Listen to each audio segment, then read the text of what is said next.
lawan sialan dekat bulan. Pagkira siya sudah melindungi, nang close habis tak melindungi.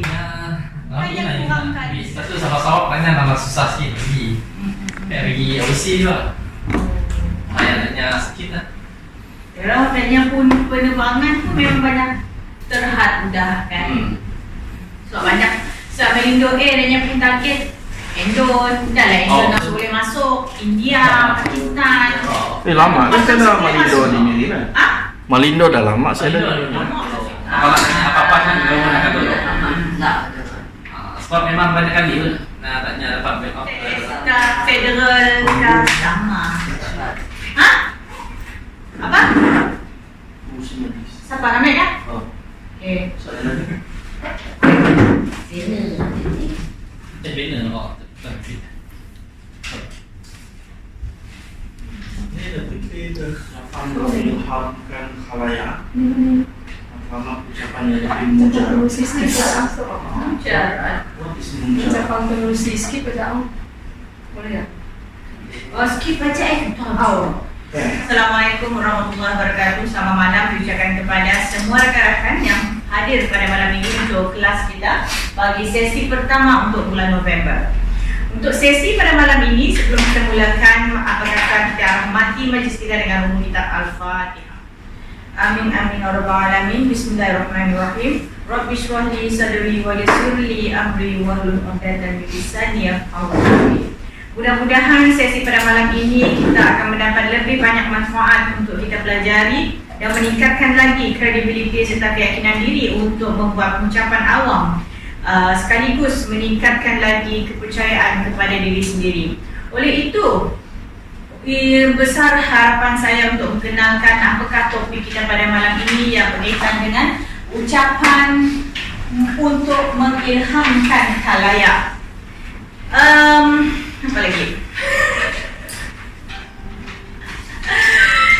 Jurulatih kita pada malam ini ialah Tuan Karish, di mana beliau akan bersama-sama membimbing kita untuk pelajari kaedah-kaedah yang diperkenalkan dalam buku pengucapan awam serta bagaimana langkah-langkah yang perlu kita lakukan untuk menghasilkan ucapan untuk mengilhamkan khalayak. Tanpa melengahkan masa lagi, saya persilakan Tuan Karish untuk sesi pengajaran. Persilakan. Terima kasih Muslim Majlis yang adil lagi bijaksana. Baik, Assalamualaikum warahmatullahi wabarakatuh. Selamat malam. Hari ini kita berjumpa lagi di kelas yang pertama bulan November. Semakin hari semakin menuju ke penghujung tahun nih, agak kebizian lah. Adakah ayat kebizian? Agak kesibukan yang salah. Agak sibuk dengan kesibukan yang melampau. Baik dari segi kerja seharian maupun apa yang kita perlu buat di rumah bersama dengan keluarga. Jadi apapun malam ini kita perlu bercakap tentang satu topik yang ada di siri 28 ucapan, di dalam buku siri 28 ucapan, Pidato Versatile, yaitu mengilhamkan khalayak. Anda boleh buka pada muka surat 86, ilhamkan khalayak. Kalau kita lihat pada dasar tajuk itu, pandangan pertama saya adalah ia seperti memujuk, mengilhamkan khalayak, memberikan ilham untuk kita punya audiens untuk berbuat sesuatu. Jadi lebih kurang seperti memujuk, tetapi bukan memujuk. Mengilhamkan khalayak berarti mendorong para pendengar untuk mengimpikan sesuatu yang lebih baik daripada yang sedia ada, serta membuat keputusan untuk mencapainya. Contoh-contoh yang biasa kita temui termasuk ucapan-ucapan motivasi yang mendorong pendengar ke arah pembangunan kendiri, mencapai kejayaan di dalam kerjaya, mengambil peranan sebagai pemimpin, atau mencapai matlamat penting yang lain di dalam hidup mereka. Terdapat sedikit perbezaan di antara ucapan mengilhamkan dan ucapan memujuk. Nah, tadi kan saya kata lebih kurang sama, tapi tidak sama. Ucapan memujuk mempunyai matlamat yang amat khusus. Penyampai menggunakan logik dan juga suntikan perasaan untuk menunjukkan bahwa langkah yang disarankan adalah yang paling bijak. Ucapan mengilhamkan mempunyai matlamat yang lebih mujarab. Nah, ini dah. Mujarab. Penyampai lebih banyak menggunakan suntikan perasaan yang memainkan impian dan nilai-nilai murni pendengar untuk membawa mereka kepada membuat kesimpulan dan keputusan yang dikehendaki oleh penyampai. Baik. Cara membuat ucapan ini, kita pilih sebuah tajuk yang benar-benar dekat dengan hati. Anda boleh menggunakan rangka seperti berikut. Pembukaan ucapan yang menarik perhatian pendengar dan mengarah kepada perkara yang ingin dibincangkan. Memulakan isi ucapan dengan menyatakan dan menggambarkan keadaan idaman yang patut dicapai. Mendapat kepercayaan pendengar dengan memberitahu dan membuktikan kepada mereka bahwa Anda memahami perasaan, sikap, serta keraguan yang menyebabkan mereka terus berada di kapuk lama. Manfaatkan latar belakang diri Anda di mana terdapat persamaan dan gunakan perkataan kita. Menerangkan bahwa perasaan dan sikap ini adalah kurang baik dan mungkin membawa kepada kesudahan yang tidak diingini. Mendorong dan mencabar pendengar untuk mengambil terima perasaan, sikap, nilai, dan matlamat yang lebih tinggi dan mulia dengan menyebut faedah-faedah berbuat demikian. Meyakinkan pendengar bahwa mereka boleh berubah. Di dalam penuntut, mencabar dan menuntut agar pendengar melibatkan diri di dalam perjuangan ini, menekankan sekali lagi faedah berbuat demikian sebelum mengakhiri dengan sesuatu yang mudah dikenal. Anda boleh menambah keberkesanan ucapan Anda dengan menggunakan kisah-kisah benar, kisah mengenai insan-insan lain yang telah mengatasi kepayahan. Kisah-kisah ini Saudara Hazim selalu guna. Kepayahan dan keperitan dan mencapai kejayaan dan dapat memberi kesan yang mendalam kepada pendengar. Ini seperti ucapan minggu lepas minggu lepas. Namun jangan menyelitkan terlalu banyak cerita. Satu atau dua kisah benar yang dirujuk kerap adalah lebih berkesan. Adalah lebih baik lagi jika Anda menceritakan pengalaman diri Anda. Petikan kata-kata orang yang terkenal atau pujangga, perkataan dan ungkapan-ungkapan yang membantu pendengar untuk membayangkan kejayaan yang bakal dinikmati. Ayat-ayat yang memberi dorongan, bukan kecaman. Keberkesanan sebuah ucapan mengilhamkan khalayak banyak bergantung kepada suntikan perasaan. Selain isi kandungan yang membangkitkan perasaan, Anda perlu menunjukkan kepada pendengar bahwa Anda ikhlas. Gunakan bahasa tubuh dan kepelbagaian suara dengan sepenuhnya serta kemahiran berpidato yang lain. Tugasan Anda, sampaikan sebuah ucapan mengilhamkan khalayak di dalam masa tidak melebihi 12 menit. 12 menit. Kita tak pernah buat 12 menit kan? Hari ini kita coba 12 menit. 9, 11, 12. Baik, di sini diberikan contoh-contoh tajuk ucapan mengilhamkan khalayak. Yang pertama, memperkasakan integriti di tempat kerja. Yang kedua, tajuk budaya membaca, budaya sejahtera. Yang ketiga, hijrah dalam kehidupan. Yang keempat, rahasia orang yang berjaya.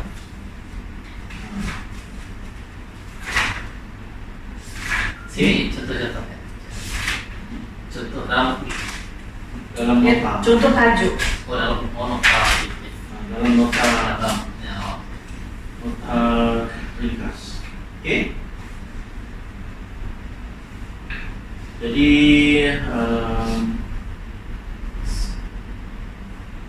tak banyaklah yang dapat kita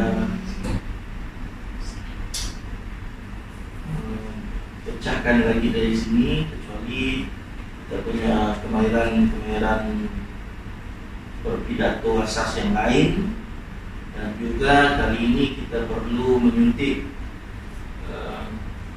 perkara-perkara yang sampingan, yaitu kita mendorong hadirin buat perubahan. Apa yang saya nampak sekarang ni, kalau anda mempunyai tajuk itu adalah tajuk untuk membuat orang marah, anda perlu bawa mereka, bagi mereka kemarahan itu. Macam mana? So, kalau saya sampaikan ucapan tersebut, pada penghujung ucapan nanti anda mesti marah juga, seperti mana kemarahan orang yang dah sampai. Macam mana? Jadi kalau saya nak bawa anda sedih, mengenangkan sebuah kisah mungkin pemimpin kita yang dah pergi, jadi kita boleh buat yang itu. So banyak kepada bercerita lah, Oke, ada soalan? Kita teruskan dengan latihan. Kita buat persediaan kejap lah, 10 minit kan?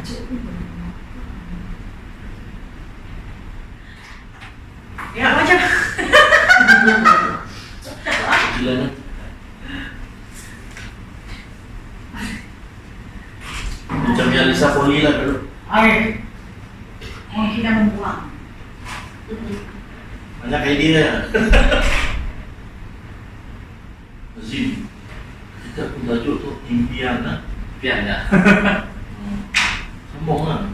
Impian menjadi kenyataan. Pian. Kacau. Aduh. Gorengan.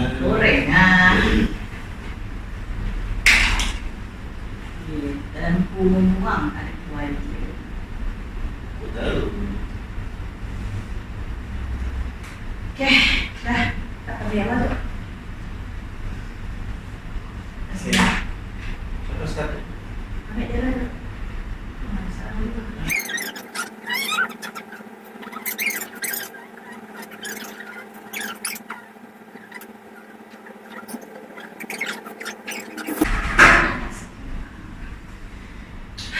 Tuan-tuan dan puan-puan, selamat datang kembali ke kelas pidato perdana cawangan Miri pada malam ini dengan tajuk mengilhamkan khalayak.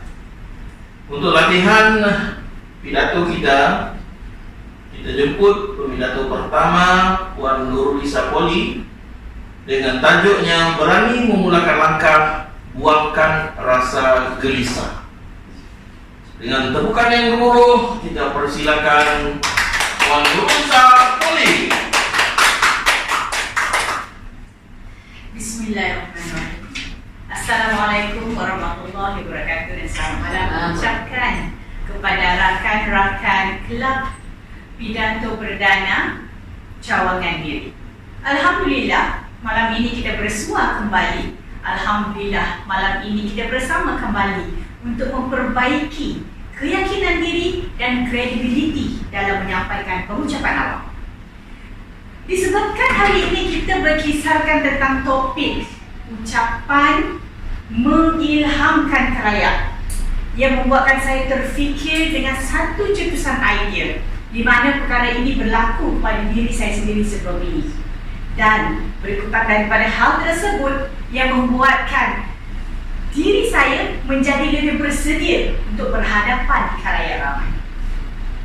Tuan-tuan dan puan-puan, kalau saya tanya kepada tuan-tuan dan puan-puan sekalian, pernahkah anda semua mengalami satu situasi di mana anda rasa ragu-ragu untuk memulakan sesuatu? Contoh yang paling mudah, berucap di khalayak ramai. Pernah? Selalu. Pernah?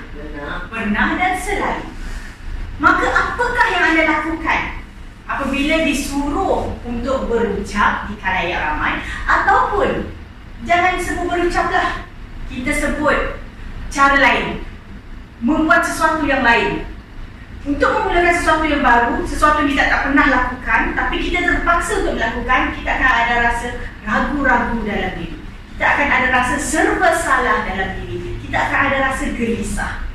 Oleh itu malam ini, saya akan kongsikan satu cerita yang berkait rapat sangat dengan diri saya, di mana cerita itulah yang membuatkan saya sentiasa beringat-ingat sehingga sekarang untuk teruskan beranikan diri untuk memulakan langkah. Rasa gelisah, rasa serba salah, rasa ragu-ragu, letakkan ke tepi. Yang paling penting, beranikan diri dalam memulakan langkah. Kisah ini berlaku sewaktu saya masih lagi bekerja di ISN, Institut Sukan Negara, waktu itu di Kuching. Dan pada ketika itu, peranan saya adalah sebagai seorang psikologi sukan.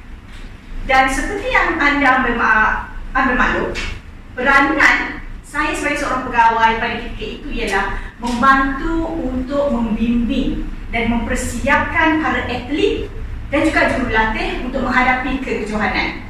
Kejohanan kebangsaan, kejohanan peringkat negeri dan sebagainya. Yang penting kejohanan.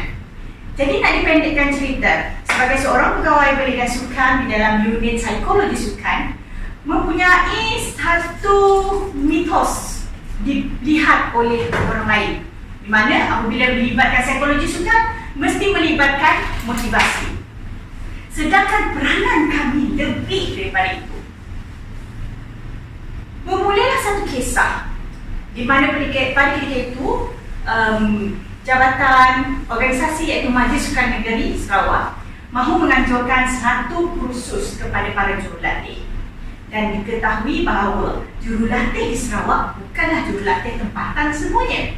Ada yang memang dari luar negara, ada yang memang tak tahu berbahasa Malaysia, ada yang tahu bahasa Inggeris sahaja, mata biru, kulitnya putih. Ada yang berambut, ada yang tak berambut. Berbagai jenis.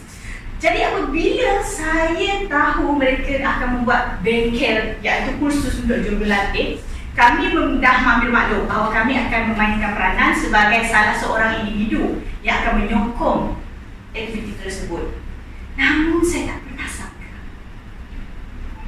iaitu saya telah dijemput untuk menjadi salah seorang penceramah untuk slot psikologi sukan, di mana bidang terjun. Hakikatnya pada awalnya mereka memanggil individu yang berpangkat doktor. Faham-fahamlah kalau dah doktor kan. Tapi sebabkan tak dapat, mereka terpaksa memanggil saya untuk menggantikan tempat tersebut. Jadi saya rasa macam sebelum ini, pada ketika itu saya baru dalam lingkungan 2-3 tahun bekerja. Dan rasa keyakinan diri itu memang sangat rendah. Sebab apa? Bila dah tahu nak bagi ceramah di depan jurulatih, itu bukan sesuatu yang mudah. Sebab mereka adalah individu yang berpengalaman. Mereka dah bawa akid sehingga ke peringkat antarabangsa. Aku pula siapa nak ajar mereka? Dan sebab itulah saya mengambil pilihan, okey, mereka dah jemput, saya tak ada pilihan lain. Nak buat ke tak nak buat? Sebab rakan-rakan yang selain dah kata dah, Lisa, kau kena buat, kami tak nak terlibat. Sebab apa? Ini berkaitan dengan jurulatih. Dan saya mengambil keputusan, saya bertanya dengan seorang rakan jurulatih juga untuk memohon pandangan memohon cetusan idea, dan memohon kata-kata semangat. Tahu tak apa yang terjadi sebalik? Apabila saya hubungi beliau, perkataan pertama selepas saya bagi tahu bahawa saya dipilih, kenapa yang dikeluarkan? Lisa. Saya rasa Lisa bukan orang yang layak untuk mengajar jurulatih. Tapi kalau atlet, ya, saya sangat sokong. Lisa adalah yang terbaik. Tapi untuk jurulatih, Lisa bukan. Saya terus rasa macam, ya Allah, dah lah aku nak disuruh bagi ceramah depan dia ni nanti. Dia dah ada satu persepsi begitu.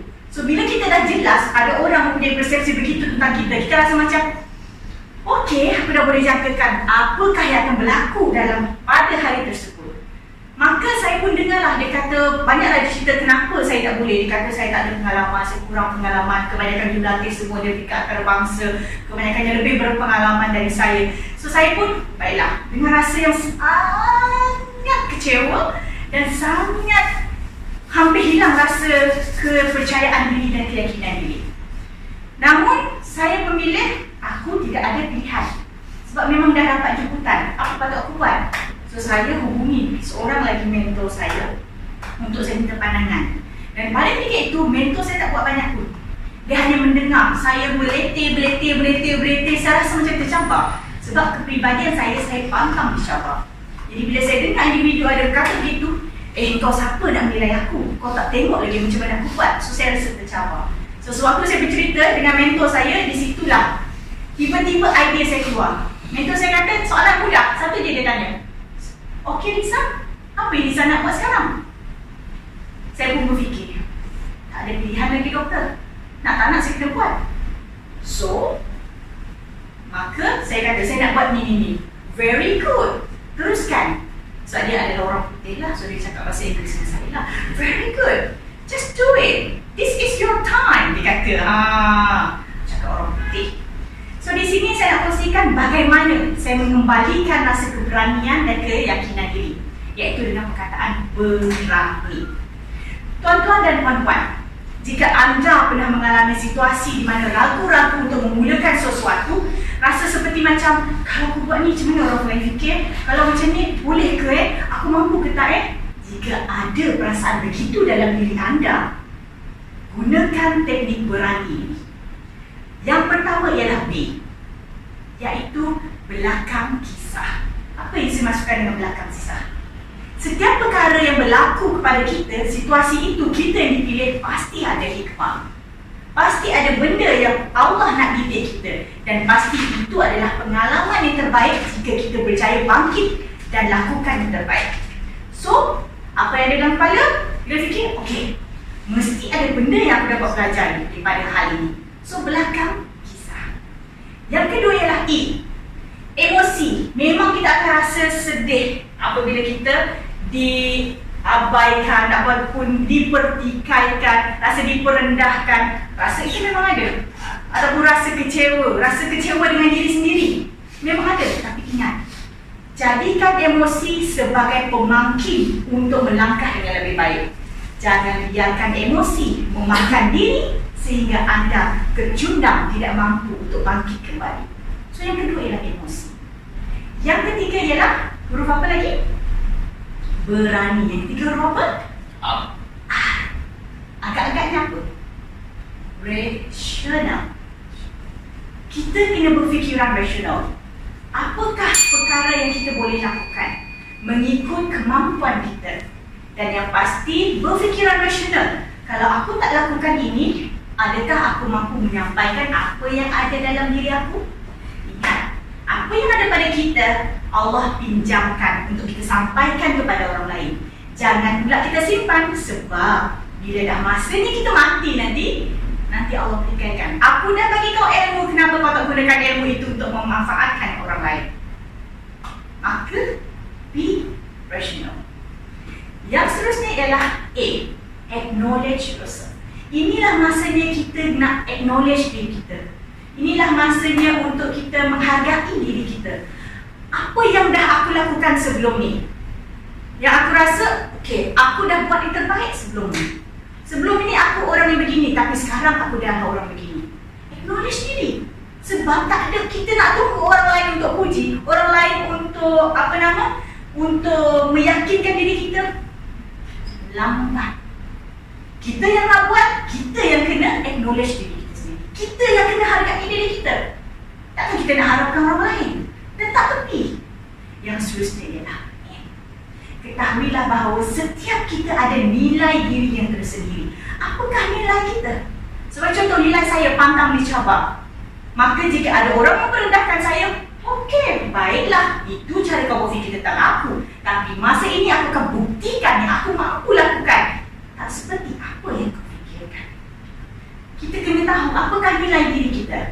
Sebab setiap diri kita Allah dah ilhamkan dengan kelebihan masing-masing. Yang terakhir sekali ialah I. Iaitu I will do it. Kita tak ada pilihan. Nak ke tak nak. Kalau nak buat, buat yang terbaik. Jangan alang-alang. Genggam bara api biar sampai jadi arang. Jika takut ada gagal, ingatlah gagal itulah perjalanan langkah demi langkah untuk mencapai kejayaan. Untuk berjaya, tak ada maknanya akan ada kesempurnaan. Sebab kesempurnaan itu tidak ada pada manusia. Yang ada pada manusia ialah saling melengkapi untuk jadi lebih baik. Oleh itu, tuan-tuan dan puan-puan sekalian, berani untuk melangkah dan buangkan jauh-jauh rasa gelisah. Gunakan teknik berani yang saya kongsikan tadi supaya anda lebih berani untuk menyampaikan ucapan selepas ini. Assalamualaikum dan selamat malam.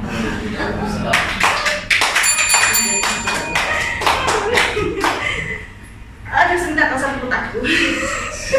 Jun. 12 minutes? Ya. Wow, awesome.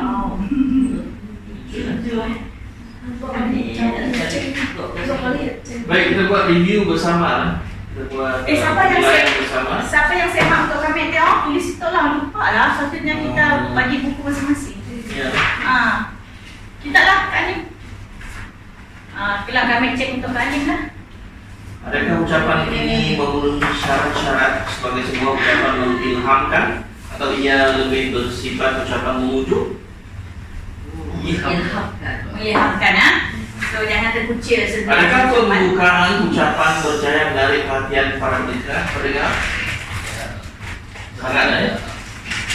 Sangat. Kesian Azim, sampai si fokus ni nak menghafal. Adakah pemidato menggambarkan dengan jelas keadaan idaman yang patut dicapai?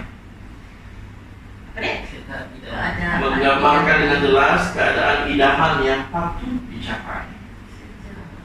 Gambarkan dengan jelas keadaan idaman pada ucapan. Si faham soalan. Adakah pemidato berjaya menjalin hubungan dengan para pendengar serta mendapat percaya mereka? Adakah pemidato melontarkan cabaran kepada pendengar serta menunjukkan bahwa mereka boleh berubah? Ada? Ada. Cabaran sedang ambil cabaran ini. Ada. Adakah? Yang memujuk saja. Mujuk.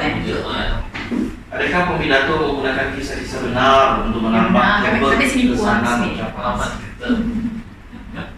Kami sini puas. Benar. Menggunakan kisah-kisah benar, alright. Adakah penutup cukup bertenaga dan kesan penutup sangat bertenaga? Adakah pemidato menggunakan banyak suntikan perasaan dan menunjukkan keikhlasan sejati? Sangat banyak. Sangat banyak. Baik. So yang saya dah set cabaran. Dengan yang dia apa nama? Keadaan idaman. idaman. Oh, tak rasa saya faham. Saya rasa saya faham. Baik, Kakak Sawah kita. Yang maksudnya nombor 3 ni ialah bila kita menyampaikan ucapan tu, kita boleh membuatkan para hadirin dapat membayangkan apa yang dicakapkan tu adalah sesuatu yang idaman kita pun nak jadi macam tu. Dia bercakap. Tadi saya tak sentuh salah ni. Okey, terima kasih. Terima kasih. Saya sambutlah cabaran itu. Cabaran itu, berani. Saya pun paham di cabaran. Paham cabaran kan? Ini buku kita. Tak. Apa nama dia betul? Nama dia ni?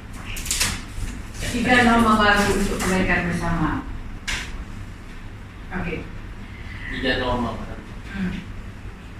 Seterusnya kita akan menampilkan jurulatih kita pada malam ini untuk menyampaikan ucapan beliau yang bertajuk 3 norma baru untuk kebaikan bersama. Dipersilakan.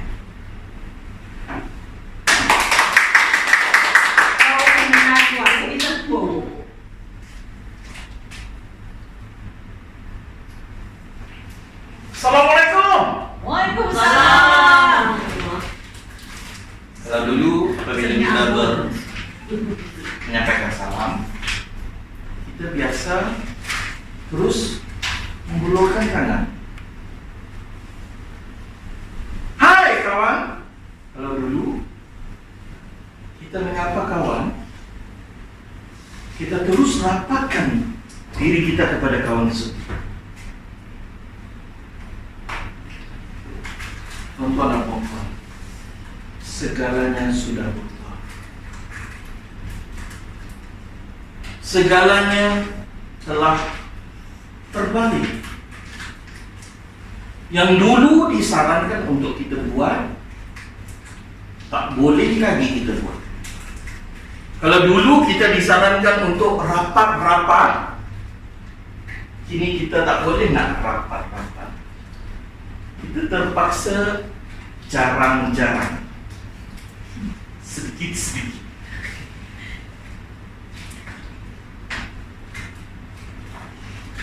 Saya bayangkan pada masa dulu kita bebas. Bebas dalam arti kata, apa yang kita fikirkan nak buat, kita buat. Kalau hari ini saya diajak oleh rakan-rakan, diajak oleh kawan untuk bermain bola, terus kita ke padang.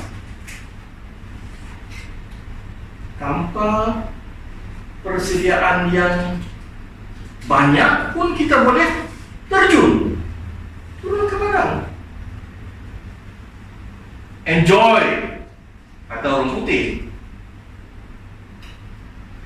Kita bersama dengan rakan-rakan bermain, mengeluarkan peluh, mengaktifkan keadaan fisikal kita.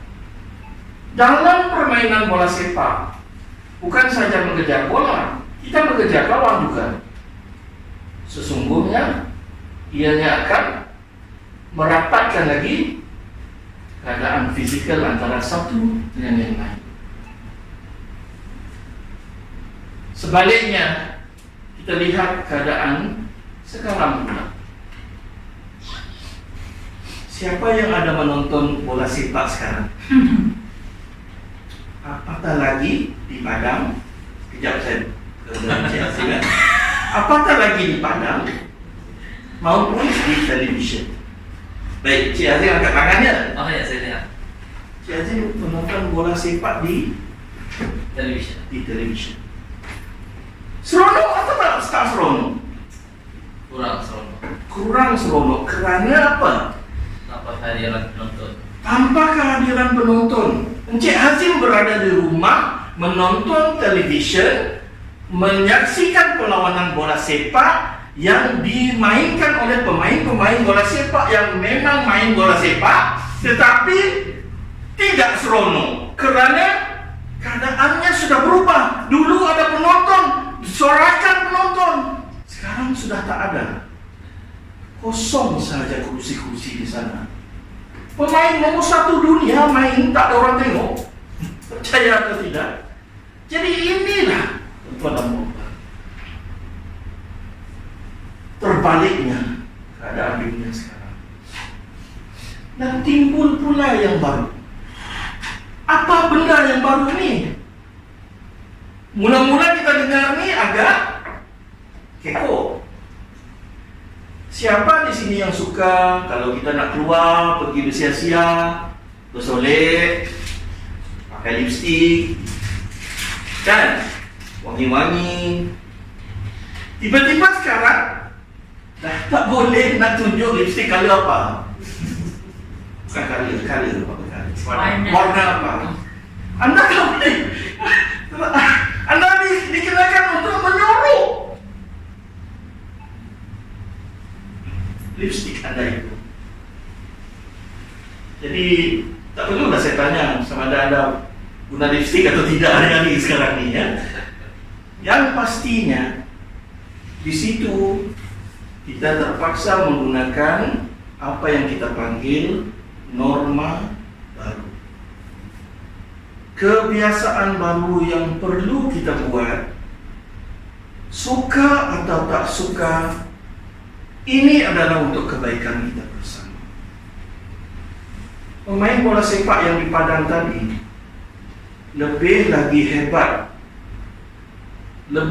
hebat pressure, tekanannya daripada Encik Hazim yang berada di rumah itu.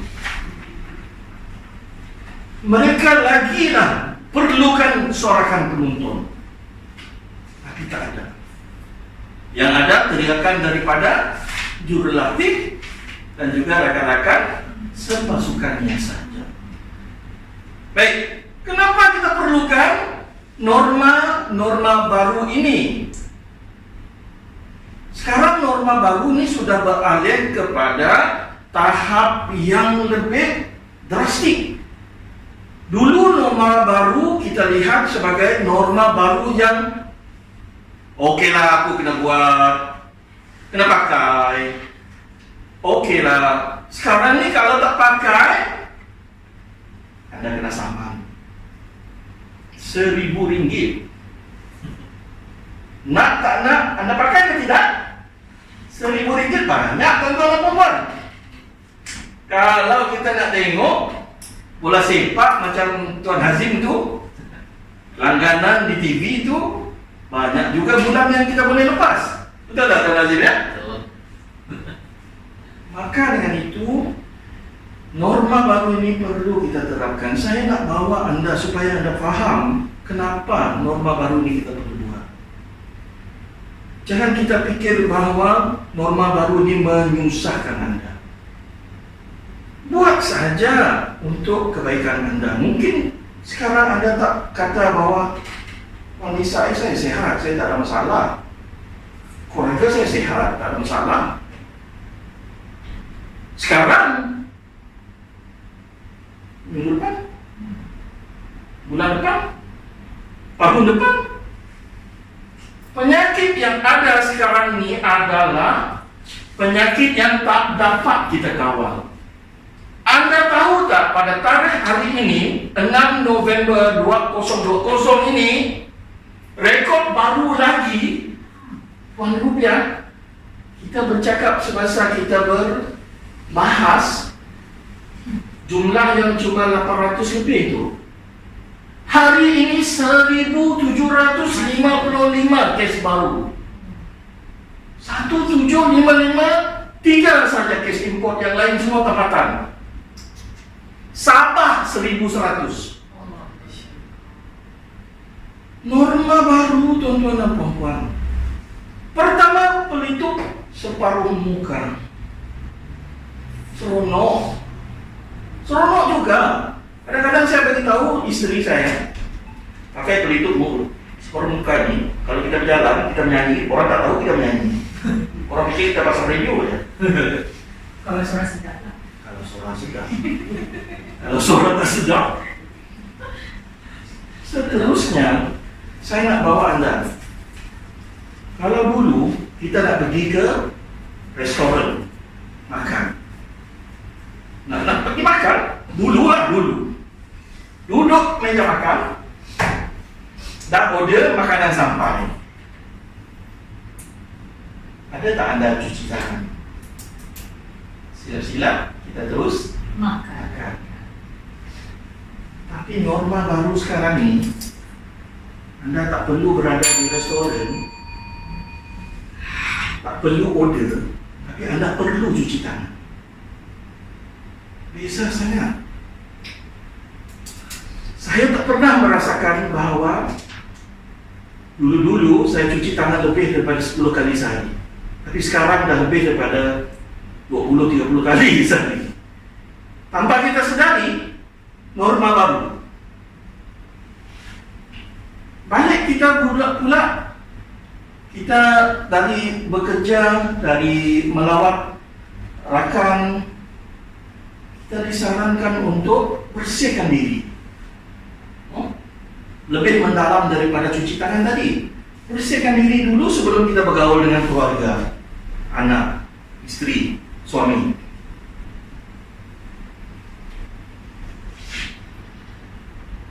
Bagi norma yang seterusnya, yang ketiga adalah penjarakan sosial, penjarakan fisikal yang lebih tepat. Sekarang nih bukan 1 meter diminta. Dengan 1755 itu KKM, Kementerian Kesehatan Malaysia menyarankan bukan 1 meter, sekarang 2 meter. Dia minta kita berjarak 2 meter sekarang.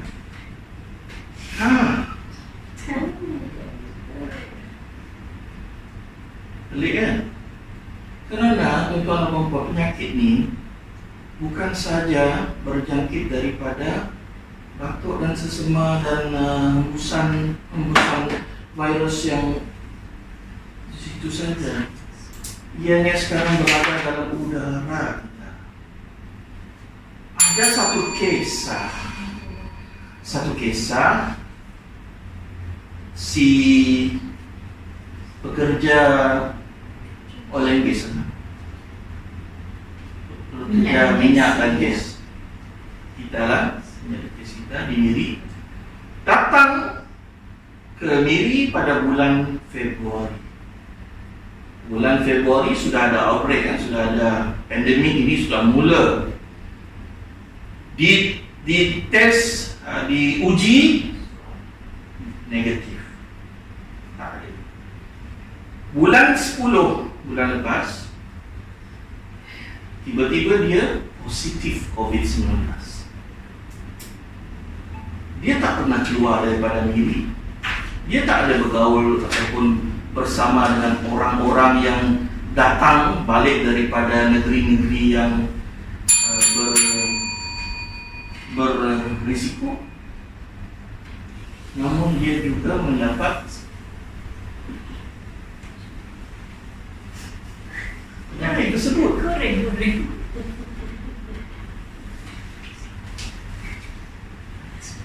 Jadi saya nak beritahu anda apa yang Tun Dr. Mahathir pernah bagi tahu kita, bahawa Melayu mudah lupa. Ini adalah benar. Kita mudah lupa dengan apa yang kita perlu buat. Sebaik saja pengadil meniup whistle, kita sudah mula bersalam-salaman. Kita sudah mula berpeluk-pelukan. Tanpa kita sedari, benda-benda ini sangat-sangat menimbulkan risiko yang amat besar bagi kita mengelakkan penyakit COVID-19 ini. Memandangkan masa sangat mencumbui saya, 13 minit. saya minta anda semua agar berbuat apa yang disuruh, yaitu praktikkan 3 norma baru tersebut: memakai pelitup muka, cuci tangan, dan juga penjarakan fizikal. Wabillahi taufiq wal hidayah. Wassalamualaikum warahmatullahi wabarakatuh.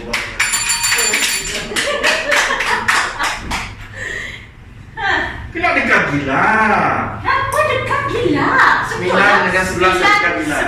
11. Gedung 9.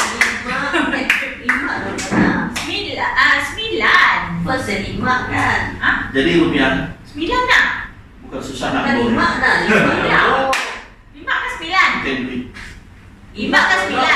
9. 9, 11, 12. 5 yang kita makin 8 minit. 5 ke 8. Okay, next. Komen siapa pun. Selah aja. Dia baca. Okey, adakah ucapan yang disampaikan memenuhi syahadat sebagai ucapan mengilhamkan atau sifat ucapan memujuk? Jawab. Mereka yang komen. Bercerita. Bercerita. Dia nak menyampaikan ilham, tapi si bapa sampai disebabkan oleh kepada bercerita kisah benar dia menerangkan menerangkan. Tulis. Hmm? Tulis. Kisah benar. Kisah Jadi kurang menentangkan. Motif mengilhamkan berkah kepada menerangkan. Susah. Sekurang-kurangnya buat, betul. Sekurang-kurangnya buat. Walaupun kita tahu Abang Sarish goreng ke apa, tapi si goreng tu benda yang betul lah. Tapi terkejut dengan nama dia. Serius. Okey, dan soalan seterusnya. Adakah pembukaan cerita ucapan menjadi menarik perhatian? Yes. Ya. Sebab lantunan suara sangat bagus. Dan juga dari segi persoalan yang digunakan untuk menarik perhatian sangat baik. Okey, adakah pembidato menggambarkan dengan jelas keadaan idaman yang patut dicapai? This one ada. Ya. Nampak? Idaman. Maksudnya Norma kita baru. mesti membiasakan ini dengan norma baru. Okey. Adakah pembidato berjalan dari hubungan dengan para mendengar serta mendapat kepercayaan mereka? Ya. Untuk mendengar. Kepercayaan untuk terus mendengar. Mengganggu lazim. Adakah pembidato melontarkan cabaran kepada pendengar serta menunjukkan bahawa mereka boleh berubah? berubah ke norma baru. Berubah ke norma baru. Okey. Adakah pembidato menggunakan kisah-kisah kisah benar? Adakah penutup cukup bertenaga? Panjang lebar penutupnya. Dah nak tutup tadi ya sebelum 12 minit. Biasanya dah beri 3 norma ya. Tapi dia campur lagi cerita, campur Aku lagi mau cerita. peringat satu Dr. Mahathir. Bukan banyak pun tulisan situ. Yalah, jangan buka main. Okey, adakah pembidato menggunakan banyak sentingan perasaan dan menunjukkan kelas? Yes, ya, banyak. Okey. Terima kasih. Seterusnya siapa? Azimah? Belum? Kane? Stresi tadi. Buat saja. Buat saja. Okey ya? Apa topiknya dia? Untuk stres di tempat kerja mencabar. Diajak kah? Stres di tempat kerja mencabar. Segila. Orang cukup. Seterusnya kita akan menampilkan pembidato yang ketiga untuk menyampaikan satu ucapan dengan topik yang sangat menarik, iaitu stres di tempat kerja mencabar. Tanpa membuang masa, saya persilakan Puan Norhanin binti Ibrahim untuk menyampaikan ucapan beliau. Dipersilakan. Okay. Terima kasih kepada Kepengurusi Majlis. Assalamualaikum kepada rakan-rakan sekalian.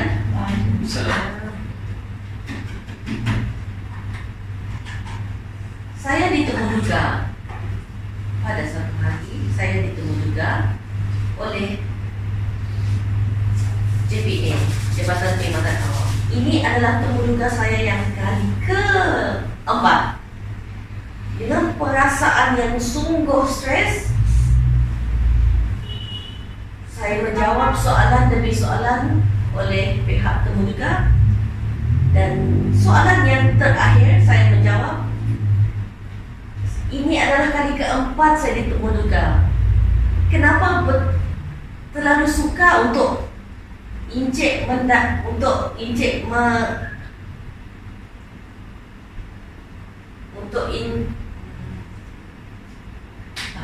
situ lah. Mulakan? Topik kita tempat kerja. Hari dah topik tu. Macam mana nak mula tu?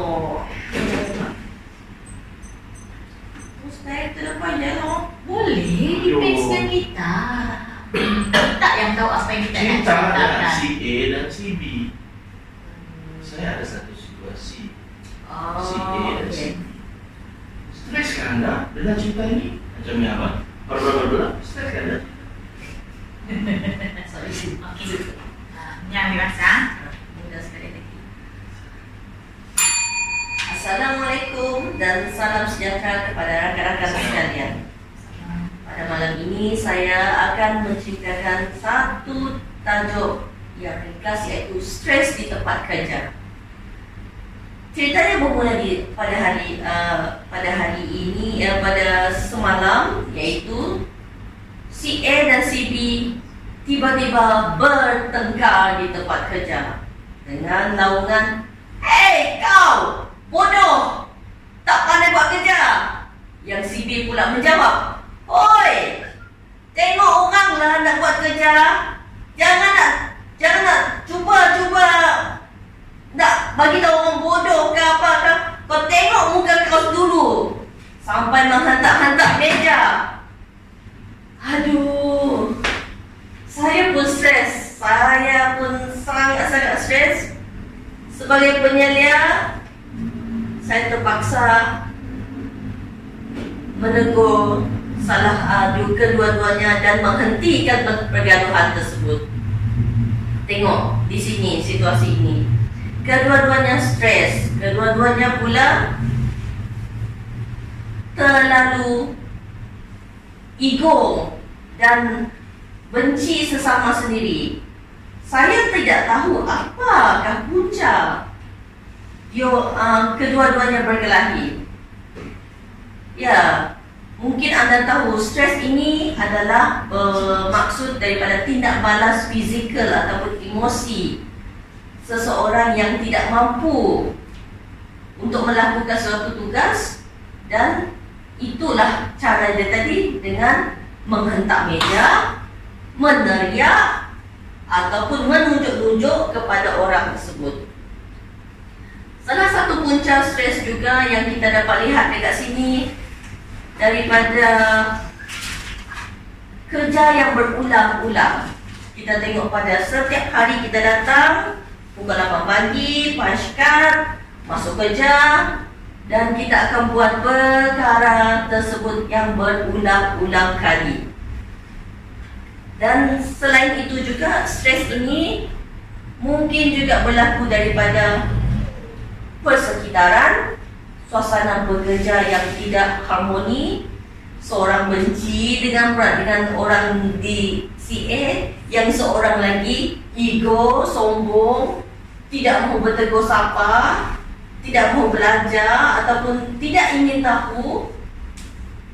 Selain itu, stres juga berlaku daripada bos, perangai bos, perangai ketua-ketua kita yang tidak menghiraukan pekerja bawahan ataupun suka mengarah tetapi tidak bekerjasama dengan rakan-rakan ataupun pekerja sekerja masing-masing. Yang ketiga, kesan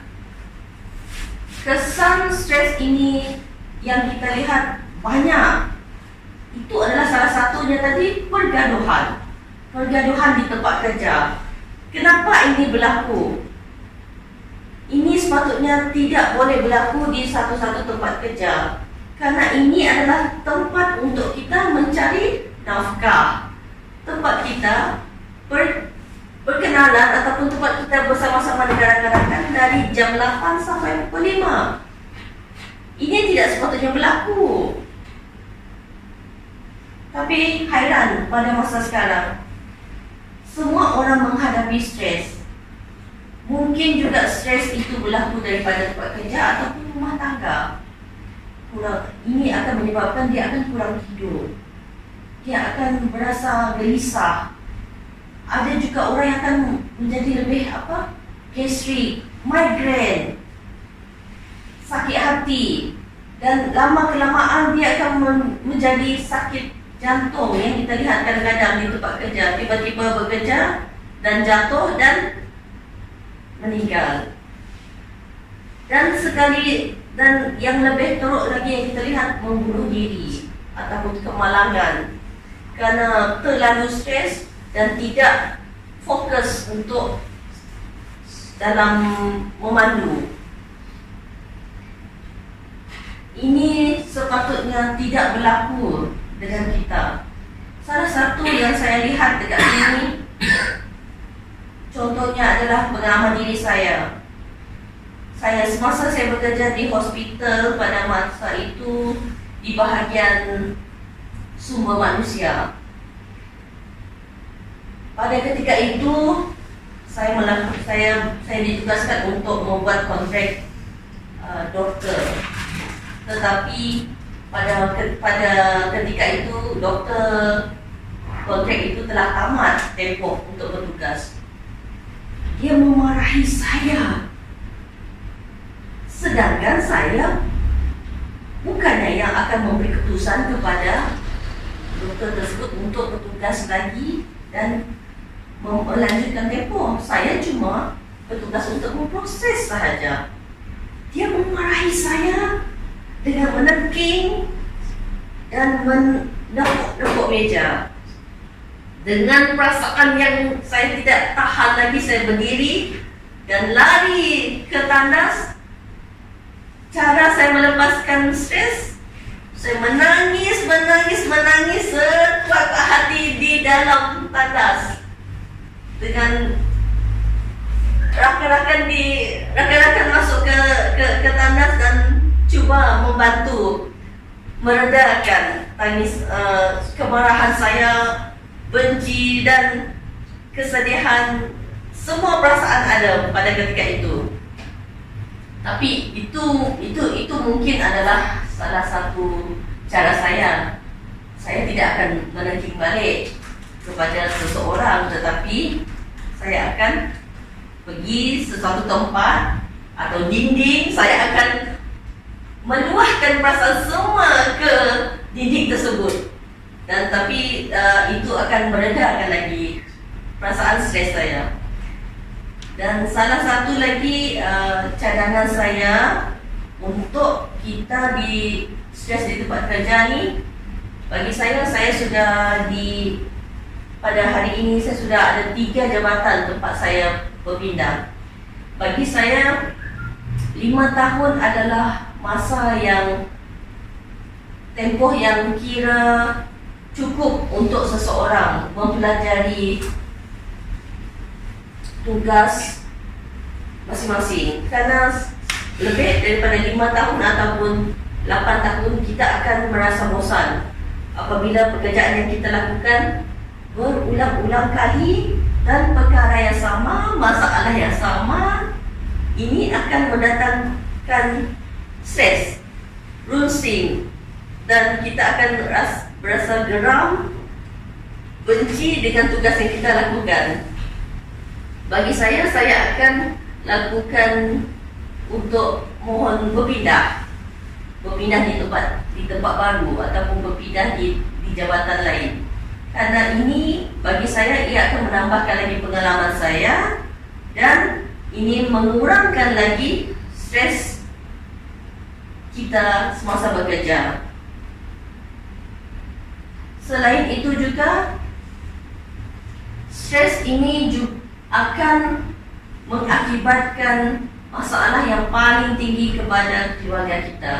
Apabila kita stres di tempat kerja, biasanya kita akan terbawa-bawa ke rumah dan ini akan mendatangkan hubungan yang tidak baik antara suami ataupun anak-anak. Mungkin kita stres di tempat kerja tetapi kita tidak dapat marah dengan rakan-rakan, tetapi kita marah dengan anak-anak yang tidak tahu menahu asal-usul apa masalah kita. Kadang-kadang suami pun terlibat sama. Memang stres ini kita tengok perkara ini terlalu mungkin bagi kita dia kecil, tetapi bagi sesiapa yang pandai menanganinya, kita akan berasa lebih bagus dan lebih selesa berbanding daripada orang yang akan fokus akan masalah dia, fokus akan stres tersebut, dan ini akan meningkatkan lagi tekanan dan menambahkan lagi tekanan diri. Jadi pergilah bercuti ataupun pergilah ke tempat yang baru. Jadi kita akan mempelajari perkara-perkara yang baru. Ini adalah tanggapan dan pendapat saya untuk cadangkan kepada rakan-rakan yang bekerja. Jangan stres, jangan menganggap stres itu tidak dapat diatasi. Stres itu adalah satu masalah dan ia perlu diatasi untuk kita semua. Itu sahaja yang saya kongsikan pada malam ini. Sekian, terima kasih. Okey. 10 minit 31. Soalan? Ada. Ada ucapan ini memenuhi syarat-syarat sebagai sebuah ucapan menyimpangkan yang lebih ataupun lebih bersifat ucapan mengujuk. Menyimpangkan kan? Adakah pembukaan ucapan berjaya menarik perhatian para pendengar? Sekarang. Adakah pidato menggambarkan dengan jelas keadaan idaman yang patut dicapai? Ya. Ujung lagi. Adakah pidato berjaya menjalin hubungan dengan para pendengar serta mendapat kepercayaan mereka? Ya. Adakah pidato melontarkan cabaran kepada pendengar serta menunjukkan bahwa mereka boleh berubah? Cabaran macam tiada, tapi saranan ada. Adakah pidato menggunakan kisah-kisah benar untuk menambah keberkesanan ucapan? Ya. Adakah penutup cukup bertenaga dan berkesan? Ya. Adakah pidato menggunakan banyak suntikan perasaan dan menunjukkan keikhlasan sejati? Ya. Sejati. Tapi taknya lagi pandemi sampai ke 9 ini. Agak meragukan lah mula-mula. Ada orang dah terkunci. Kiranya dia kita ni. So next Hazimah. Hazimah. Okey. Boleh sekali. Aliran dia abang Mrs. kami. Kita puisi kah? Saya nak je Siap lah. dah. Rasanya Siap mengucap tak aku screenshot baru lagi. ingat. Siap Aku baru screenshot. ingatnya sebab yang pada Padat dan dedat. Wih, nampak jauh sih dah jauh. Azim.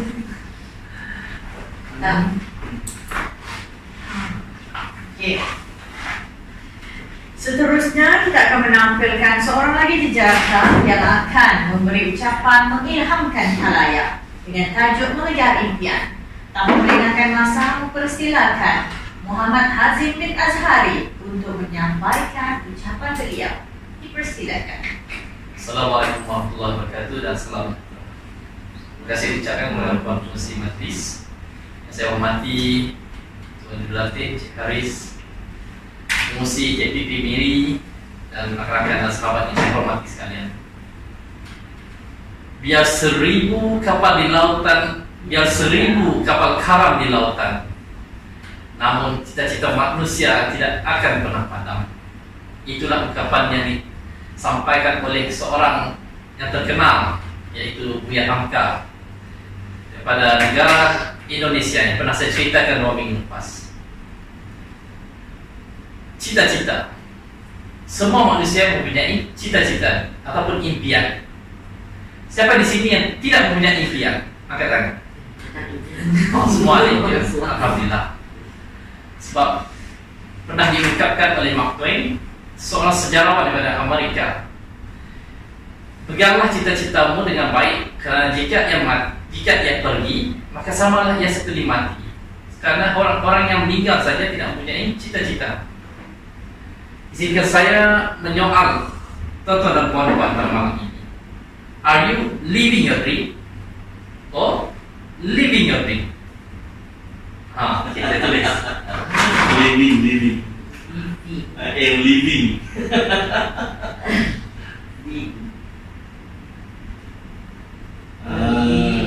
Okey. Yang pertama, adakah kita menghidupkan impian tersebut? Ataupun yang kedua, adakah kita meninggalkan impian kita? Pertama, apa yang kedua? Hanya tuan-tuan saja yang tahu. Yang kedua. Kita kita fikirkan, cuba kita bayangkan, fikirkan sejenak rutin harian kita daripada pagi sampai ke malam, pada subuh sampai ke isyak. Adakah tindakan dan perbuatan kita menjurus kita ke arah impian ataupun menjauhkan kita ke arah impian yang kita ingin capai? Fikir-fikir sendiri. Pada malam ini saya ingin berkongsi untuk kita tekankan 3 perkara ataupun lebih kalau masa mengizinkan, cara untuk kita fokus untuk mencapai impian dan matlamat kita. Kita fokus pada 3 perkara: A, S, K ataupun AS.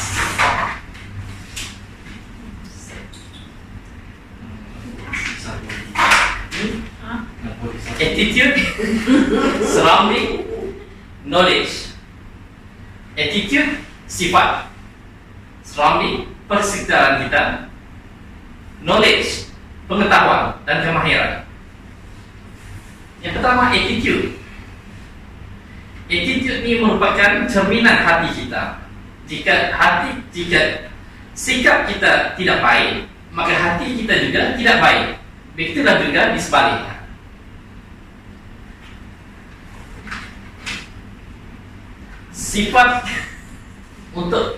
Sifat boleh dibahagi pada 2 ataupun karakter kinerja dan karakter moral. Karakter kinerja contohnya rajin usaha, tidak bertangguh, buat yang terbaik. Karakter moral seperti seorang yang beriman, seorang yang jujur, amanah dan bertanggung jawab. Kita tidak mahu melahirkan insan yang bijak tetapi tidak amanah. Kita tidak mahu melahirkan seorang yang jujur tapi cepat berputus asa. Kita tidak mahu melahirkan orang yang jujur tapi suka menangguhkan kerja. Alangkah baiknya kalau kita boleh fokuskan pada 2 karakter tersebut. Apabila sikap kita sudah diperbaiki, insya-Allah ianya akan memperbaiki rutin harian kita, dan rutin harian tersebut akan mendekatkan kita dengan impian yang kita ingin capai. Yang kedua, surrounding, persekitaran kita. Dalam tubuh manusia, elemen yang paling banyak adalah air, 70%, 70%. Lagi-lagi orang yang badan besar macam saya nih, yang boroi macam saya, 70% adalah air. Air merupakan elemen yang sangat mudah tercemar. Setuju atau tidak? Oleh itu manusia sangat-sangat mudah dipengaruhi oleh orang lain. Sebab itu pentingnya kita untuk menjaga persekitaran kita. Seperti yang pernah diucapkan ataupun pernah disampaikan oleh Datuk Wira Dr. Azizat Osman. Beliau memberitahu setiap manusia mempunyai kolam jiwanya tersendiri. Kolam jiwa ini sangat-sangatlah mudah dipengaruhi dan dicemari dengan elemen-elemen negatif. Oleh sebab itu pentingnya kita menjaga circle kita, orang di sekeliling kita. Janganlah kita biarkan orang yang negatif berada di samping kita. Inilah yang menjadi faktor untuk kita gagal mencapai impian tersebut. Kalau boleh, alangkah baiknya kita berdampingan dengan orang yang berkongsi matlamat dan impian yang sama dengan kita. InsyaAllah impian tersebut akan mudah dan cepat untuk kita capai. Yang ketiga, pengetahuan dan kemahiran.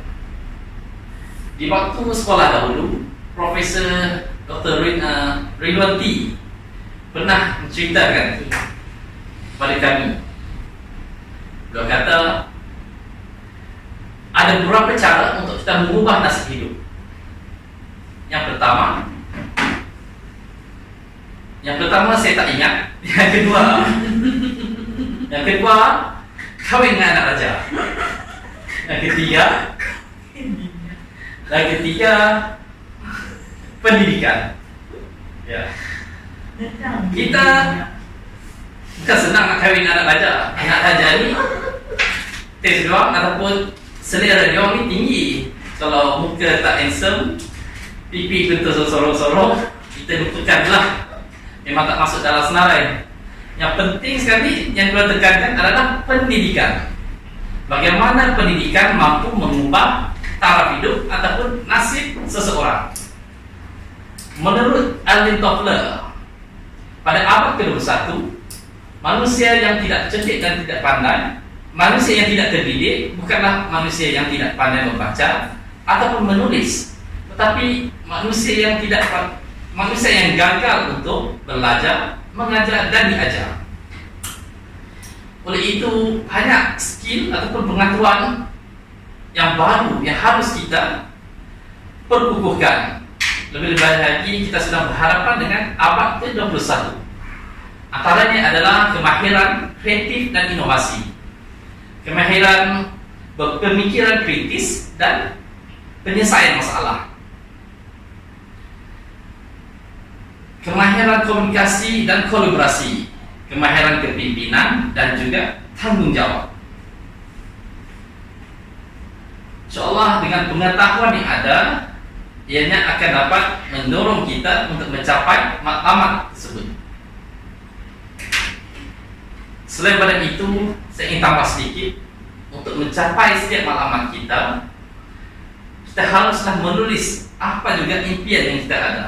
Kerana impian yang tidak ditulis samalah seperti angan-angan macam ini. Kita ni, kata Encik Haris tadi, Melayu mudah lupa. Kalau kita tak tulis impian kita, akhirnya kita akan lupa. Dan akhirnya secara beransur-ansur kita pun akan meninggalkan impian tersebut tanpa kita sedar. Setelah mempunyai satu impian yang besar, kita harus juga memiliki sebab ataupun big why. Orang kampung saya cakap big why, big goal, big why.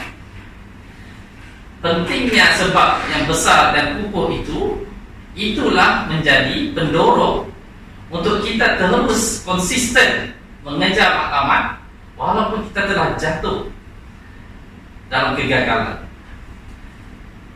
Bukanlah pentingnya berapa kali kita gagal, tapi yang penting berapa kali kita bangkit daripada setiap kegagalan tersebut. Saya ingin berkongsi dengan anda tentang sebuah cerita. Saya kenal Mike Tyson di sini. Mike Tyson. Tapi bukan Mike Tyson yang saya ceritakan. Ada orang lain. Kalau saya tanya Buster Douglas, saya mengenal Buster Douglas. Buster Douglas pun seorang petinju. Beliau merupakan, boleh kata, underdog, orang yang bukanlah orang yang ternama kalau nak dibandingkan dengan Mike Tyson.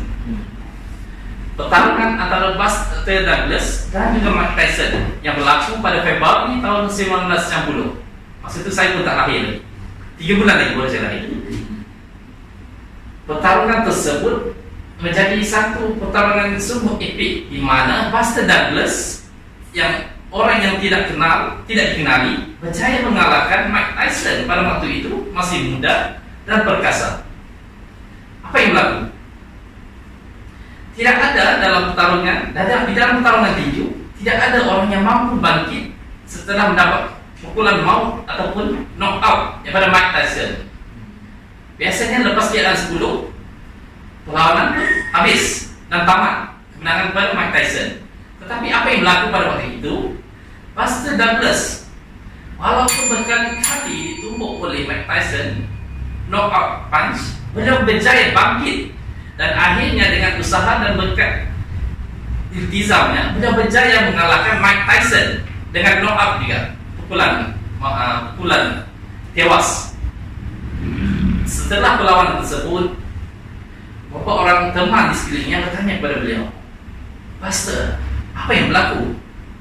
Bagaimana engkau berjaya bangkit setelah ditumbuk dan jatuh oleh Mike Tyson?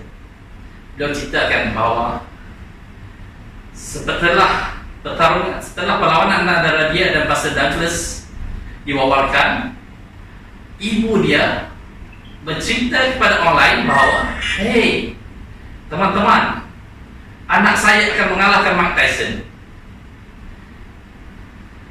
2 hari sebelum perlawanan tersebut, ibunya meninggal dunia. Kata beliau, semasa ditumbuk jatuh oleh Mike Tyson, aku mempunyai 2 pilihan. Yang pertama, aku mempunyai 2 pilihan. Biarkan impian aku pergi bersama ibuku, ataupun aku bangkit semula untuk mencapai impian demi ibuku. Itulah menjadi pemangkin kepada kejayaan beliau pada malam. Saya ingin mengakhiri ucapan saya pada malam ini dengan serangkap pantun. Anak semilang, Ya, sembilan. apa lupa. Apa? Kita tangguhkan pantun. Saya ingin berpesan kepada anda semua tentang satu perkara. Untuk berjaya, kita elakkanlah sifat hasad dengki. Untuk kita menang, tidak siapa harus berjaya. Untuk kita menang, tidak siapa harus kalah. Untuk kita menang, tidak siapa harus kalah. Dan ingat, rezeki Tuhan dah atur, dan untuk bahagian untuk semua orang dengan bahagian yang secukupnya. Tidak ada apa yang untuk kita cemburu dan hasad dengki. InsyaAllah kita semua boleh berjaya dan mencapai impian bersama-sama. Assalamualaikum. Waalaikumsalam. Banyak lupa ya. Baik, adakah ucapan ini memenuhi syarat-syarat sebagai sebuah ucapan mengilhamkan atau dia lebih bersifat ucapan memujuk? Mengilhamkan. Adakah pembukaan ucapan berjaya menarik perhatian para pendengar? Ya. Adakah pidato menggambarkan dengan jelas keadaan idaman yang patut dicapai? Kurang nak. Living dan Dia kan gambaran untuk masa depan. adakah pemidato berjaya menjalin hubungan dengan para pendengar serta mendapat kepercayaan mereka? Ya. Adakah pemidato melontarkan cabaran kepada pendengar serta menunjukkan bahwa mereka boleh berubah? Terlupa. Saranan aja. Adakah pemidato menggunakan kisah-kisah benar untuk menambah keberkesanan ucapan? Ya, banyak benarnya sehingga terlupa. Adakah penutup cukup bertenaga dan berkesan? Oh, dia hampir berkesan tu. Terlupa pantun. Adakah pemidato menggunakan banyak suntikan perasaan dan menunjukkan keikhlasan sejati? Ya, sangat ikhlas. Terutama berkahwin dia ingat. Kita teruskan? Okay, apa topiknya dek? Ya, topiknya makan. Nih. Cuba untuk tak kencing waktu berucap, ya kan? Cuba untuk tak kencing untuk berucap. Okay, dah lah. Cuba dulu baru tahu bila yang kecap. Moyok nggak ya? Okay. Oh. Oh, bilang. Itu ada nak ya lo? Ada satu ucapan menerangkan konsep mujarab. Kami rasa kita nak yang menyimak.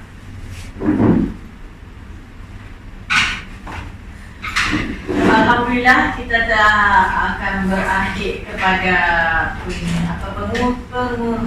pengucapan terakhir untuk latihan pada malam ini. Tanpa merengahkan masa, saya persilakan Puan Rupiah James untuk menyampaikan ucapan mengilhamkan khalayak yang bertajuk "Cuba dulu baru tahu." Dipersilakan. Terima kasih Puan Pengurusi Majlis dan hadirin rakan seperjuangan. Selamat malam dan bertemu di pertemuan Pidato Perdana Menteri sesi pertama bulan November. Sebelum saya melangkah dengan lebih jauh lagi, ingin saya bertanya kepada rakan-rakan semua.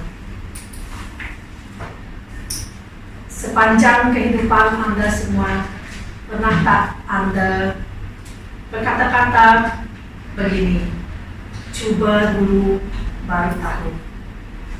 Nah, ungkapan ini bukanlah perkara baru. Semua kita di peringkat umur semasa kita masih kecil dan hinggalah kita semakin menghampiri usia senja, tentunya saya percaya ungkapan ini coba dulu baru tahu memang sentiasa bermain di bibir kita. Contohnya dari segi makanan. Pernahkah kita kata coba dulu baru tahu? Kadang-kadang kita nih, pandangan pertama kita, perasaan pertama kita selalu akan berkata, makanan ini tak sedap, memang tak sedap. Sedangkan kita tidak merasa itu. Begitu juga dengan kebolehan kita. Kita kata, tak dapat saya nak buat tas ataupun tugasan yang bos saya beri kat saya, memang tak dapat. Dan kawan-kawan Anda akan menegur, kenapa perlu cakap macam tu? Bagus, cek, coba dulu baru tahu. Begitu juga kalau isu-isu besar misalnya, kita tahu kan sama ada lelaki atau perempuan, semuanya ingin kelihatan kaca, handsome, perempuan ingin kelihatan cantik. Mesti ada, ataupun bukan karena kita ataupun siapa yang pernah mengajak kita nak mengubah kecantikan kita, nak mancungkan hidung, nak naikkan rahang pipi, nak bagi bibir tebal sikit supaya seksi. Ada kawan kata, coba dulu baru tahu. Sebab kita asyik kata sakit, ataupun kita kena bersyukur apa yang kita ada. Pernah tak kita mengalami situasi ini, ataupun bukan kita, mungkin rakan-rakan yang lain, ataupun kita yang kita baca dan aba-aba ataupun di media sosial ya.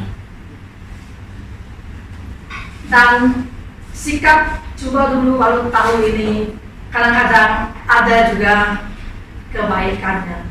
Misalnya kalau di bidang pekerjaan, saya tahu dan sudah hadirin semua mempunyai latar pekerjaan yang berbeza-beza. Ada orang yang berpendidikan tinggi, menjadi juru terbang, menjadi penceramah terhebat di Nusantara, menjadi peniaga yang hebat di Miri ataupun di seluruh Malaysia, ataupun menjadi siapa-siapa yang bekerja tinggi. Mungkin Anda bernasib baik karena Anda berpendidikan tinggi, pekerjaan Anda adalah terjamin dan hebat kan di mata semua orang. Tetapi ada juga orang yang tidak berpendidikan tinggi, contohnya seperti saya sendiri, di mana agak suka untuk pekerjaannya, sangat hebat ini. Tetapi jika kita selalu mengatakan bahwa aku punya pendidikan tidak sehebat mana, setinggi mana, sampai bila kita akan mendapat pekerjaan untuk menyalahkan kehidupan kita. Begitu juga dengan diri saya sendiri, dalam setiap mencari pekerjaan dulu. Tidak ada tawaran yang datang, tapi saya sendiri mencari, sehingga saya bertemu dengan sebuah persatuan yang ingin menawarkan satu pekerjaan yang mana saya sendiri pun tidak paham apakah fungsi kerja, tawaran yang mereka umumkan di dalam surat khabar. Dan masa saya berfikir-fikir semalam tak terima, kan tidak ada juga kawan-kawan sekeliling, ahli keluarga yang berkata, kenapa Cik Lubiah ni tak cuba dulu? Lalu kita tahu apakah pekerjaan itu benar-benar sebati ataupun sesuai dengan jiwa kita. Jadi saya mengambil inisiatif tersebut untuk mencoba. Dan bermulalah langkah pertama, hari pertama saya berdepan dengan situasi kerja yang sangat mencabar ataupun yang saya belum pernah alami selama ini, yaitu di Persatuan Autistik Sarawak Autistic Association di Kuching. Apabila saya melihat kedatangan akhbar Sarawak Autistic Association, saya sendiri pun tak tahu apa maksud autistik. Yang saya tahu autistik itu adalah macam akuatik, gimnastik, ataupun mengajar budak menjadi pembantu dekat kolam renang. Tanpa saya membuang masa, saya pun pergi saja berjumpa mereka. Dan bila saya berdepan dengan situasi sebenar, baru saya tahu autistik itu adalah golongan anak-anak istimewa yang autisma. di mana autisma adalah budak-budak ataupun individu yang mengalami masalah bahasa, masalah sosial, dan masalah berkomunikasi, masalah perangai ataupun tingkah laku yang negatif, yang mencabar ataupun yang boleh menguji ketahanan mental dan fizikal orang yang menjaga mereka. Dan bulan demi bulan, tahun berganti tahun, saya rasa pekerjaan tersebut serasi dengan diri saya. Dan disitulah saya sampai sekarang sudah 20 lebih tahun terlibat dengan anak-anak istimewa ini. Dan saya sendiri pun tidak menyangka, daripada seorang staf biasa, seorang kaki tangan di bawah arahan orang lain, saya sendiri sekarang sudah mempunyai pusat jagaan sendiri anak-anak autisma. Karena dengan pengalaman yang saya alami sebagai staf biasa, penyedia dan pengusaha, saya sudah dapat menikmati kebebasan, keserasian hidup, di mana saya tak perlu lagi berada di bawah arahan orang lain. Dan apabila saya mengimbau kembali titik perjalanan hidup tersebut, memang benarlah apa yang pernah kita dengar, yang saya alami sebelum ini, yaitu coba dulu baru kita tahu. Begitu juga dengan bidang pekerjaan.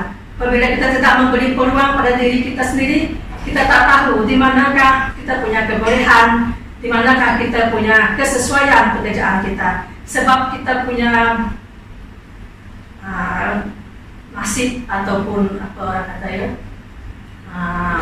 rezeki kita tidak sama. Terutamanya apabila kita bukanlah daripada seseorang yang mendapat pendidikan yang tinggi, tetapi daripada pendedahan kerja kita dan hubungan kita dengan kaki tangan dan ibu bapa, hari-hari cabaran yang kita alami ini mengajar kita supaya kita menjadi pakar dalam bidang kerja tersebut, biarpun kita bukanlah doktor pakar yang perlu ibu bapa jumpa. Apabila kita pengalaman kita tinggi, lama-kelamaan kita akan lebih yakin apabila berdepan dengan ibu bapa yang datang berjumpa dengan kita menceritakan masalah anak-anak mereka.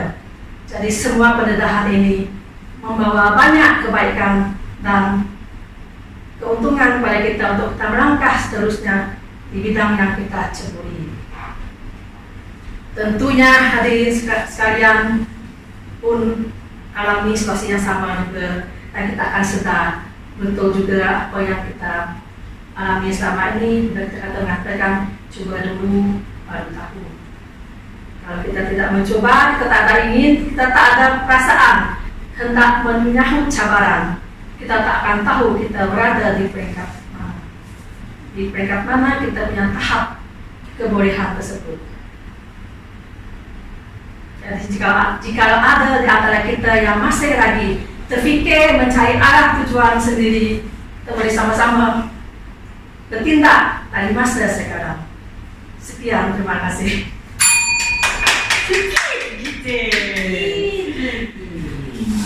Oke, terima kasih diucapkan kepada Puan Rupiah. Maka kita teruskan dengan sesi Adakah ucapan ini memenuhi syarat-syarat sebagai sebuah ucapan mengilhamkan atau lebih sifat ucapan menunjuk? Yes, mengilhamkan. Adakah pembukaan ucapan berjaya menarik perhatian para pendengar? Saya Ya. memberi contoh.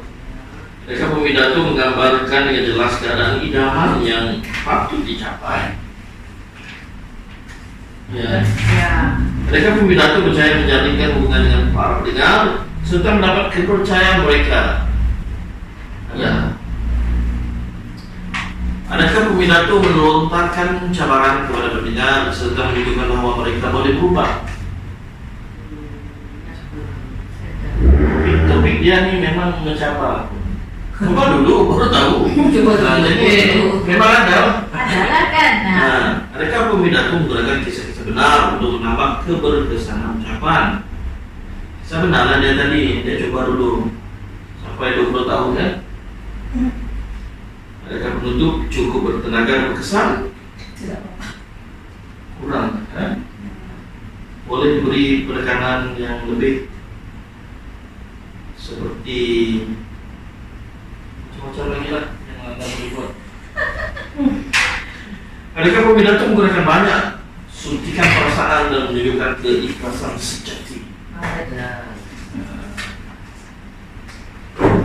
Secara keseluruhannya yang saya boleh katakan, Puan Rubia, kita boleh bercakap, berucap, tambahkan sedikit lagi keyakinan, dan coba jangan scriptless, coba buat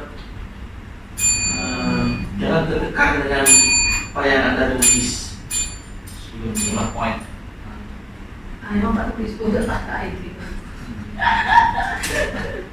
Tapi tadi apa yang kita boleh buat sebelum launching buku ini, apa lah sih? Goreng ke sikit. Nak belajar goreng dengan Sebelum tentu. Mesti cari-cari. Yalah, macam beri bahasa tidak. Satu lagi, you Ya. kena relax. You masih dalam keadaan tidak relax. Tidak relax ah? Sudah. Nervous. Nah, masih ada. Sudah tak idea. Sebab benda lah. Perkataannya terlalu banyak dalam tu. Sudah idea lah, sudah memang idea tak ada. Yes. Apa yang saya Sebab apa yang kita fikirkan, you give a signal to your brain. Saya fikir, sudah idea lah, sudah idea saya. Why don't you change? Apa idea? Apa idea? Akan keluar. Ya. betul? Hazim ada sedikit juga tidak selesa di sana. Hazim perlu juga relax kan ni.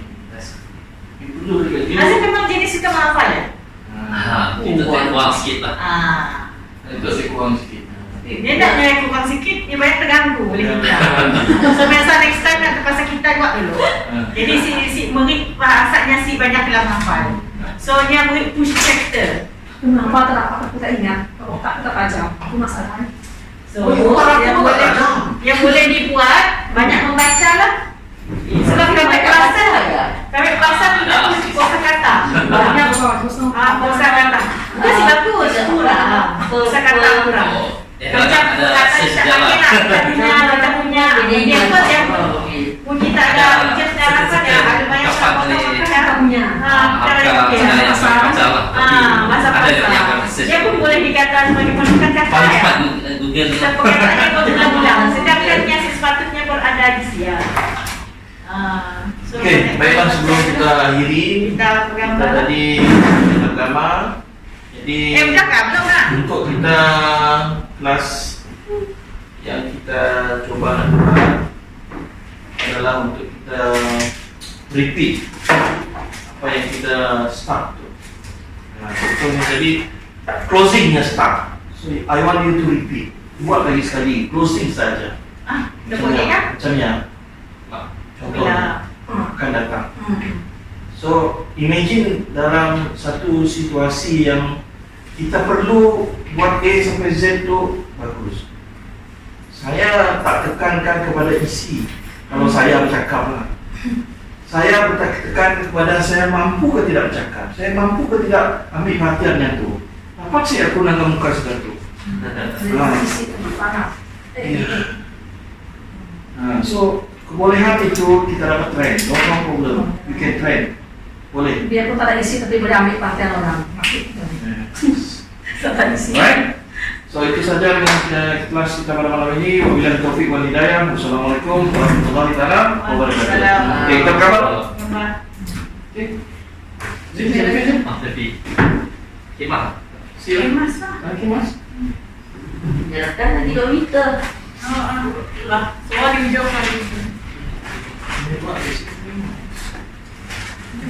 Apa bisa dulu? Okey. Kamera apa yang mana baca? Yang semua apa aku buat?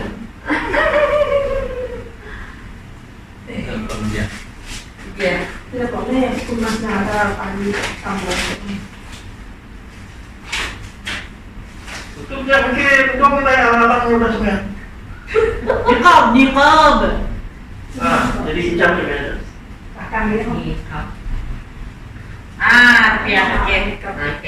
Okey. Selip dekat scarf kita kan? Selip dekat scarf. Satu dong kita warna hitam, saya nampak. Oh, ninja. Sorry, Okey. Ninja. 1, 2, 3. Tengok situ ah, situ ah. Oh siap. Oh, 1, 2, 3. Kena ngelis lah. Oh, kita bukan Lisa. Senyum pun cik nampak, so kita kemas semua. Itu. Hamba.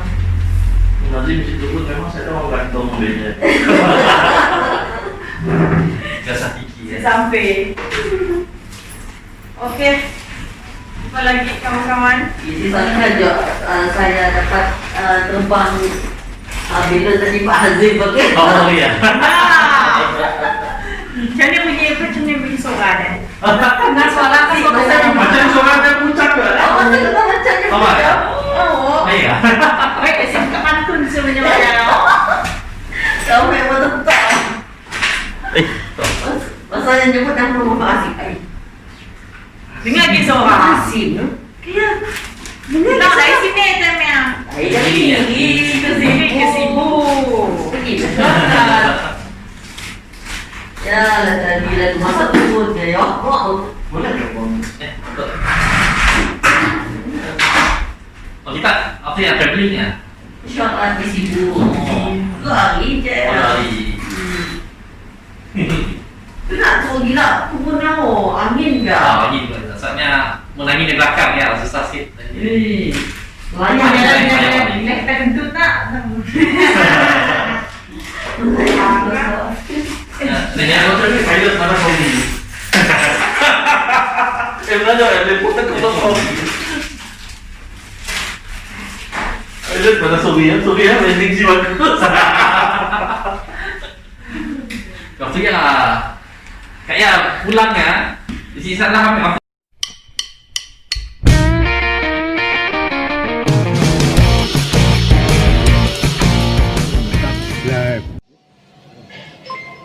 subscribe